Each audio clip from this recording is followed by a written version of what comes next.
প্রশ্ন ১ রবীন্দ্রনাথের সোনার তরী কবিতা কোন ছন্দে রচিত? স্বরবৃত্ত, অক্ষরবৃত্ত, মাত্রাবৃত্ত, মন্দাক্রান্তা। সঠিক উত্তর মাত্রাবৃত্ত। প্রশ্ন ২ তরুছায়া মসি মাখা গ্রামখানি কোথায় আঁকা? এপারেতে, পরপারে, শূন্য নদীর তীরে। সঠিক উত্তর পরপারে। প্রশ্ন ৩ সোনার তরী কবিতায় বাঁকা জল বলতে কি বোঝানো হয়েছে? কবির ব্যক্তিসত্তা, মহাকাল, কালস্রোত, কবির সৃষ্টিকর্ম। সঠিক উত্তর কালস্রোত। প্রশ্ন ৪ রাশি রাশি ভাড়া ভাড়া এরূপ ব্যবহারকে কি বলে? পুনরুক্তি, অলঙ্কার, ক্রিয়া বিশেষণ, নির্ধারক বিশেষণ। সঠিক উত্তর নির্ধারক বিশেষণ। প্রশ্ন ৫ খরপর্ষা শব্দের আভিধানিক অর্থ কি? খরস্রোত, ধারালো বর্ষা, তীব্র গতি, তীক্ষ্ণ তীর। সঠিক উত্তর ধারালো বর্ষা।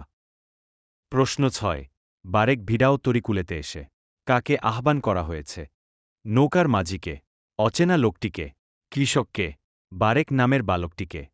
সঠিক উত্তর নৌকার মাঝিকে। ৭ শ্রাবণ গগন ঘিরে এর পরের চরণ কোনটি?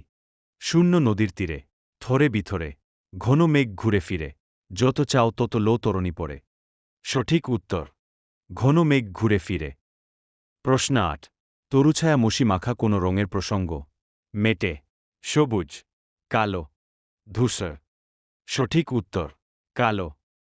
প্রশ্ন ৯ সোনার তরী কবিতার পঙ্গতি সংখ্যা কত? ৪০, ৪২, ৪৬, ৪৮। সঠিক উত্তর ৪২। প্রশ্ন ১০ কোন দিকে নাহি চায় এর আগের লাইন কোনটি? ঢেউগুলি নিরুপায়, ভোরা পালে চলে যায়, ঢেউগুলি কোথা যায়?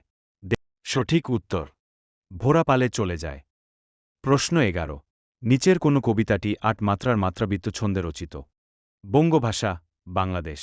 কবর, সোনার তরী। সঠিক উত্তর সোনার তরী। প্রশ্ন ১২ কাটিতে কাটিতে ধান এলো বর্ষা কোন অর্থে ব্যবহৃত হয়েছে? নিরন্তর, বিলম্ব, সম্ভাবনা। সঠিক উত্তর নিরন্তরতা। প্রশ্ন ১৩ কর্মীর চেয়ে কর্ম অধিক প্রত্যাশিত কোন কবিতার ভাবার্থ? জীবন বন্দনা। কবর, সোনার তরী। সঠিক উত্তর সোনার তরী। প্রশ্ন ১৪ সোনার তরী কবিতাটি কোন স্থানে রচনা করেন? জোড়াসাঁকো, খুলনা। সঠিক উত্তর। প্রশ্ন ১৫ সোনার তরী কবিতায় সোনার ধান কথাটি ব্যবহৃত হয়েছে? ৪ বার, ৩ বার, ২ বার, ১ বার। সঠিক উত্তর ২ বার। প্রশ্ন ১৬ রবীন্দ্রনাথের সোনার তরীতে মূলত ব্যক্ত হয়েছে? মেঘের গর্জন, বর্ষার চিত্র, কবির আনন্দ, কবির বেদনা। সঠিক উত্তর বর্ষার চিত্র।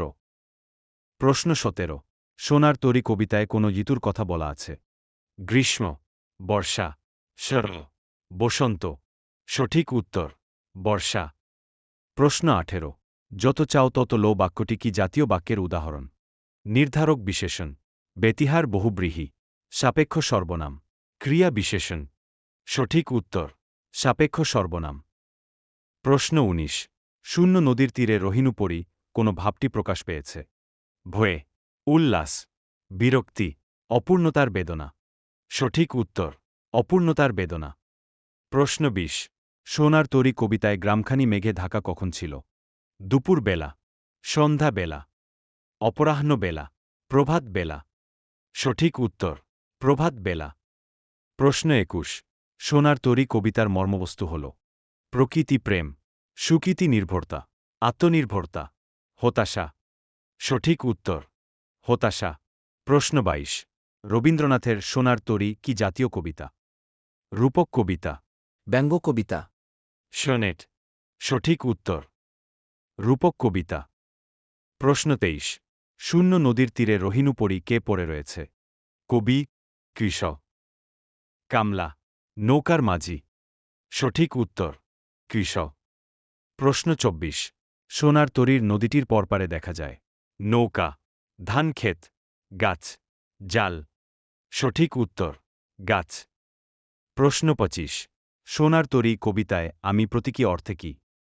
কৃষক, তরী, শিল্পস্রষ্টা কবি। সঠিক উত্তর কমেন্ট করুন।